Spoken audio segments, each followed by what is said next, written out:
ਇਹ ਜਲੌ ਦੇਖ ਸਕਦੇ ਹੋ ਤੁਸੀਂ, ਇਹ ਲੋਕਾਂ ਦਾ ਜਲੌ ਹੈ। ਅੱਜ ਤੱਕ ਚੰਡੀਗੜ੍ਹ ਦੀ ਧਰਤੀ ਦੇ ਉੱਪਰ ਬਹੁਤ ਘੱਟ ਸੰਘਰਸ਼ ਹੋਏ ਨੇ ਜਾਂ ਫਿਰ ਬਹੁਤ ਘੱਟ ਲੋਕਾਂ ਨੂੰ ਇੱਥੇ ਤੱਕ ਪਹੁੰਚਣ ਦਿੱਤਾ ਗਿਆ ਹੈ।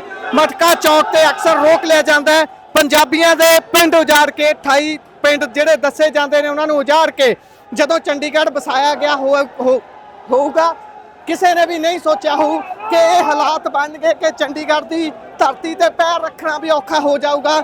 ਆਮ ਲੋਕਾਂ ਨੂੰ ਜਿਹੜੇ ਪੰਜਾਬ ਦੀ ਜਿਹੜੀ ਕੈਪੀਟਲ ਹੈ ਉਸ ਤੋਂ ਬਾਹਰ ਰਹਿੰਦੇ ਨੇ, ਇਹ ਹਾਲਾਤ ਨੇ।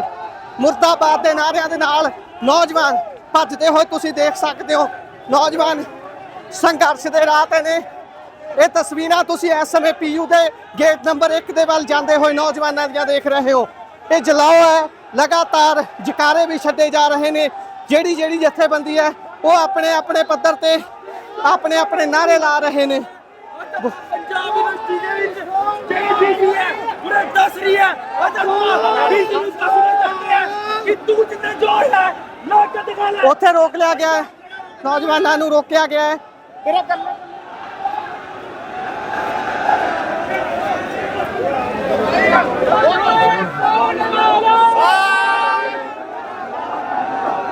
ਆਪਣਾ ਗੱਲ ਸੁਣੋ, ਪ੍ਰਸ਼ਾਸਨ ਦੀ ਵੇਖੋ ਉਹੀ ਆਓ। ਮੈਂ ਉਹੀ ਵੇਖੋ ਤਾਂ ਤੁਸੀਂ ਸਾਡੇ ਵੱਡੇ ਭਰਾ ਜੇ, ਆਪਾਂ ਤੁਹਾਡੇ ਨਾਲ ਤੁਹਾਡੀ ਡਿਊਟੀ ਹੈ। ਕੋਈ ਗੱਲ ਸੁਣਨ ਲਈ ਤਿਆਰ ਨਹੀਂ ਆ। ਸਾਰੇ ਅੱਗੇ ਵੱਧਦੇ ਨਜ਼ਰ ਆ ਰਹੇ ਨੇ, ਸਾਰੇ ਅੱਗੇ ਵੱਧ ਰਹੇ ਨੇ। ਵੱਡੀ ਗਿਣਤੀ ਨੌਜਵਾਨ ਨੇ, ਵੱਡੀ ਗਿਣਤੀ ਨੌਜਵਾਨਾਂ ਦਾ ਇਕੱਠ ਹੈ ਜਿਹੜੇ ਯੂਨੀਵਰਸਿਟੀ ਦੇ ਗੇਟ ਨੰਬਰ 1 ਦੇ ਵੱਲ ਨੂੰ ਭੱਜਦੇ ਹੋਏ ਤੁਸੀਂ ਦੇਖ ਸਕਦੇ ਹੋ। ਵੱਡੀ ਗਿਣਤੀ ਨੌਜਵਾਨ ਨੇ ਜਿਨ੍ਹਾਂ ਦੇ ਵਿੱਚ ਮੁੰਡਿਆਂ ਦੀ ਗਿਣਤੀ ਵੱਧ ਹੈ, ਉਹ ਅੱਗੇ ਵੱਧ ਰਹੇ ਨੇ ਯੂਨੀਵਰਸਿਟੀ ਦੇ ਗੇਟ ਨੰਬਰ 1 ਦੇ ਵੱਲ। ਚੰਡੀਗੜ੍ਹ ਦੀ ਧਰਤੀ ਨੇ ਬੜੇ ਚਿਰ ਦੇ ਬਾਅਦ ਐਡਾ ਵੱਡਾ ਸੰਘਰਸ਼ ਦੇਖਣਾ ਹੈ। ਚੰਡੀਗੜ੍ਹ ਦੀਆਂ ਸੜਕਾਂ ਨੇ ਬਹੁਤ ਲੰਬੇ ਸਮੇਂ ਬਾਅਦ ਐਡਾ ਵੱਡਾ ਸੰਘਰਸ਼ ਦੇਖਣਾ ਹੈ। ਮਟਕਾ ਚੌਂਕ ਤੋਂ ਅੱਗੇ ਨਹੀਂ ਵਧਣ ਦਿੱਤਾ ਜਾਂਦਾ ਆਮ ਤੌਰ ਤੇ ਜੇਕਰ ਕਿਸੇ ਨੇ ਵੀ ਕੋਈ ਪ੍ਰੋਟੈਸਟ ਕਰਨਾ ਹੁੰਦਾ, ਪਰ ਇੱਥੇ ਹੁਣ ਜਿਹੜੇ ਸਟੂਡੈਂਟਸ ਨੇ, ਨੌਜਵਾਨ ਨੇ, ਉਹ ਅੱਗੇ ਵਧ ਰਹੇ ਨੇ।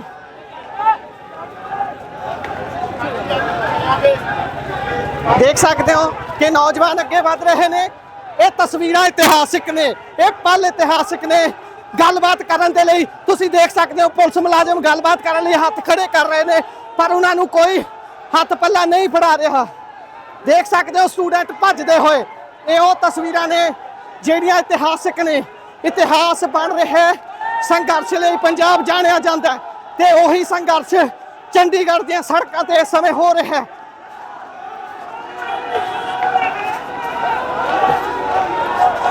ਜੋ ਬੋਲੇ ਸੋਨੇ ਹਾਲ, ਸਤਿ ਸ੍ਰੀ ਅਕਾਲ ਦੇ ਜਕਾਰੇ ਇਸ ਧਰਤੀ ਤੇ ਗੂੰਜ ਰਹੇ ਨੇ।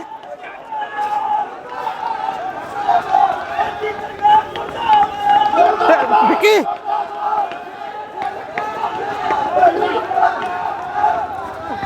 ਚੱਲ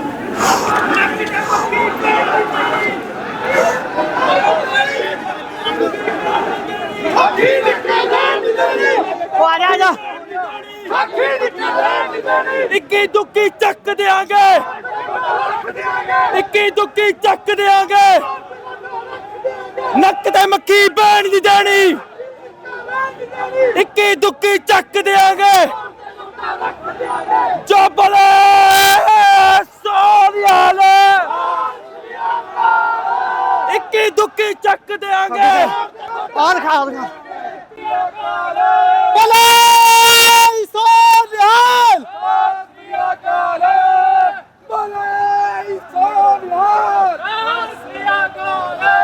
ਗੱਜ ਗੱਜ ਕੇ ਫਤਿਹ ਬੁਲਾਵਾ ਸ਼ਿਵ ਸਿੰਘਾਂ ਦਾ ਮਾਨੂ ਪਾਵੇ।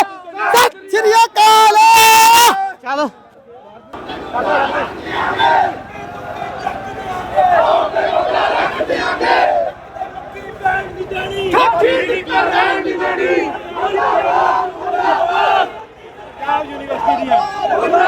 ਚੱਲ ਆ ਜਾ। ਭੰਨਦੇ ਹੋਏ ਅੰਦਰ ਆ ਬੜੇ ਨੇ। ਫੋਰਸ ਦੇਖ ਸਕਦੇ ਹੋ, ਇਹ ਉਹ ਫੋਰਸ ਹੈ ਜਿਹੜੀ ਇੱਥੇ ਲਾਈ ਗਈ ਹੈ, ਪਰ ਇਹਨਾਂ ਦਾ ਕੋਈ ਗੱਲ ਨਹੀਂ ਕਰਨਾ ਚਾਹੁੰਦਾ। ਜਕਾਰੇ ਗੂੰਜਦੇ ਤੁਸੀਂ ਸੁਣ ਰਹੇ ਹੋਵੋਗੇ। ਬਲੇ ਸੋਨਿਆਲ। ਇੰਡੀਆ ਪੁਲਿਸ ਮੁਰਦਾਬਾਦ ਮੁਰਦਾਬਾਦ ਮੁਰਦਾਬਾਦ। ਸੋ ਪਿੱਛੇ ਪੈਂਦੀਆਂ ਹੋਈਆਂ ਕੂਕਾਂ ਤੁਸੀਂ ਸੁਣ ਰਹੇ ਹੋਵੋਗੇ। ਇਹ ਪੰਜਾਬ ਦੀ ਧਰਤੀ ਤੇ ਚੰਡੀਗੜ੍ਹ ਦੀ ਧਰਤੀ ਤੇ ਹੋ ਰਿਹਾ ਉਹ ਵੱਡਾ ਸੰਘਰਸ਼ ਹੈ ਜਿਸ ਧਰਤੀ ਨੇ ਲੰਬੇ ਸਮੇਂ ਤੋਂ ਕੋਈ ਵੱਡਾ ਸੰਘਰਸ਼ ਨਹੀਂ ਦੇਖਿਆ ਸੀ।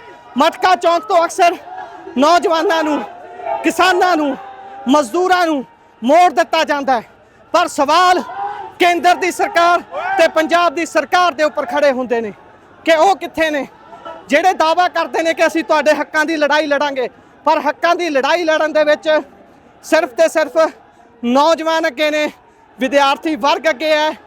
ਜੋ ਬੋਲੇ ਸੋ ਨਿਹਾਲ ਦੇ ਜਕਾਰਿਆਂ ਦੇ ਨਾਲ ਇਸ ਸਮੇਂ ਪੀਯੂ ਦੇ ਵਿੱਚ ਐਂਟਰ ਹੋ ਚੁੱਕੇ ਨੇ ਨੌਜਵਾਨ। ਇਹ ਜਿਹੜੀ ਗੱਲ ਮਿੱਠੀ ਧੁਨ ਰਬਾਬ ਦੀ ਪੰਜਾਬ ਯੂਨੀਵਰਸਿਟੀ ਪੰਜਾਬ ਦੀ, ਇਸ ਤੋਂ ਪਹਿਲਾਂ ਇਹੋ ਜਿਹੇ ਨਾਰੇ ਬੈਨ ਰਹੇ ਨੇ ਵੀ ਚੰਡੀਗੜ੍ਹ ਪੰਜਾਬ ਦਾ। ਕੀ ਲੱਗਦਾ ਹੈ ਕਿ ਇਹ ਕਿੱਥੇ ਤੱਕ ਜਾਊਗੀ ਗੱਲ, ਜਿੱਤ ਵੱਲ, ਜਾਂ ਫਿਰ ਤੁਹਾਨੂੰ ਵੀ ਕਿਸੇ ਨਾ ਕਿਸੇ ਤਰੀਕੇ ਰੋਕ ਲਿਆ ਜਾਊ?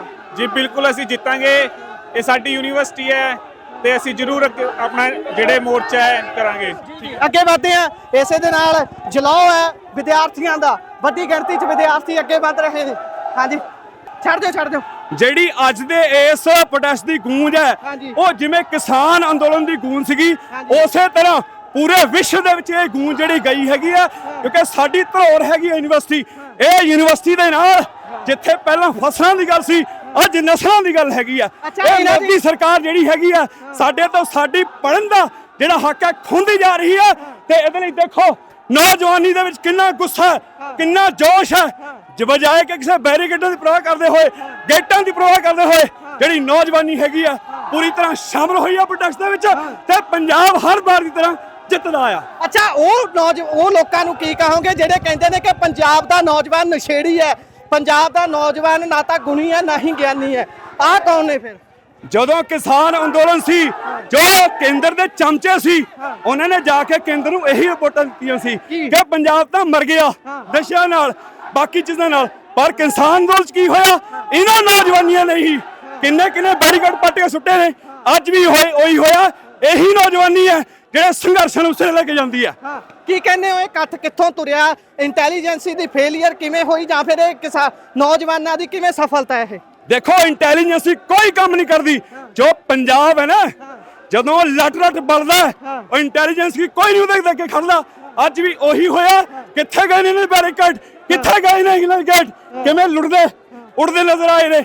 ਇਹ ਨੌਜਵਾਨੀ ਜਿੱਤਾ ਯੂਨੀਵਰਸਿਟੀ ਜਿਹੜੀ ਹੈਗੀ ਆ ਉਹ ਸਾਡੀ ਆ, ਪੰਜਾਬ ਦੀ ਆ। ਪੰਜਾਬ ਚੰਡੀਗੜ੍ਹ ਵੀ ਸਾਡਾ, ਅਸੀਂ ਇਹਨੂੰ ਆਪਣੇ ਹੱਥੋਂ ਕਦੇ ਨਹੀਂ ਜਾਣ ਦੇਵਾਂਗੇ। ਅੱਛਾ, ਇਹ ਗੱਲ ਕਹੀ ਜਾਂਦੀ ਹੈ ਕਿ ਜਦੋਂ ਦਿੱਲੀ ਵਾਲਾ ਮੋਰਚਾ ਜਿੱਤਿਆ ਤਾਂ ਮੋਦੀ ਨੇ ਪੰਜਾਬੀਆਂ ਤੋਂ ਕਿਹੜ ਖਾਧੀ, ਉਹਦੇ ਵਿੱਚੋਂ ਹੁਣ ਉਹ ਕਰੜੇ ਫੈਸਲੇ ਲੈ ਰਿਹਾ, ਤੇ ਆਹ ਜੋ ਕੁਝ ਹੋ ਰਿਹਾ ਕੀ ਇਹਦੀ ਕਿਹੜ ਨਹੀਂ ਖਾਣਗੇ ਉਹ? ਮੇਰੀ ਗੱਲ ਸੁਣੋ, ਪੰਜਾਬ ਜਿਵੇਂ ਕਹਿੰਦੇ ਨਾ, ਪੰਜਾਬ ਤਾਂ ਹਮੇਸ਼ਾ ਡਿੱਗ ਕੇ ਉੱਠਦਾ ਆਇਆ। ਕਿੰਨਾ ਮਰਜੀ ਕਿੰਨੇ ਮੋਦੀ ਆਏ, ਕਿੰਨੇ ਇੰਦਰ ਆਏ, ਪਰ ਇਹ ਪੰਜਾਬ ਹਮੇਸ਼ਾ ਲੱਟ ਬਣਦਾ ਸ਼ਹੀਦੀਆਂ ਦੇ ਨਾਲ, ਜੁੱਸੇ ਦੇ ਨਾਲ, ਅਣਖ ਦੇ ਨਾਲ। ਇਹ ਜੁੱਸੇ ਤੇ ਅਣਖ ਹਮੇਸ਼ਾ ਜਿੱਤ ਦੀ ਨਿਸ਼ਾਨੀ ਹੁੰਦੀ ਹੈ, ਤੇ ਪੰਜਾਬੀ ਦੀ ਜਿੱਤ ਇਸੇ ਤਰ੍ਹਾਂ ਹੁੰਦੀ ਰਹਿਣੀ ਹੈ। ਪੰਜਾਬ ਸਰਕਾਰ ਦੀ ਭੂਮਿਕਾ ਨੂੰ ਕਿਵੇਂ ਦੇਖਦੇ ਹੋ? ਕਿੱਥੇ ਖੜਾ ਦੇਖਦੇ ਹੋ ਉਹਨਾਂ ਨੂੰ? ਪੰਜਾਬ ਸਰਕਾਰ ਦੀ ਭੂਮਿਕਾ ਜਿਹੜੀ ਹੈਗੀ ਆ ਮੋਦੀ ਦੇ ਨਾਲ ਇਕਜੁੱਟ ਹੋ ਕੇ ਚੱਲ ਰਹੀ ਆ, ਬਿਲਕੁਲ ਗੁਲਚ ਨਾ ਮਾਸ ਦੇ ਰਿਸ਼ਤੇ ਦੇ ਨਾਲ। ਨਹੀਂ ਤਾਂ ਕਿੱਥੇ ਅੱਜ ਕੋਈ ਪੰਜਾਬ ਦਾ ਨੁਮਾਇੰਦਾ ਆਇਆ ਕਿ ਅਸੀਂ ਗੇਟ ਖੋਲ੍ਹਣੇ ਆ, ਸਾਡੀ ਯੂਨੀਵਰਸਿਟੀ ਹੈਗੀ ਆ? ਕੋਈ ਨਹੀਂ ਆਇਆ। ਇਹ ਨੌਜਵਾਨੀ ਹੈ, ਨੌਜਵਾਨੀ ਜੇ ਬਣਾ ਸਕਦੀ ਹੈ ਤਾਂ ਗਿਰਾ ਵੀ ਸਕਦੀ ਹੈ। ਜੀ ਬਿਲਕੁਲ, ਇਹ ਠੀਕ ਗੱਲ ਹੈ। ਸੋ ਤੁਸੀਂ ਨੌਜਵਾਨੀ ਦਾ ਜਲਾਅ ਦੇਖ ਰਹੇ ਹੋ। ਸ਼੍ਰੀ ਅਕਾਲ ਮੋਦੀ ਹਮੇਸ਼ਾ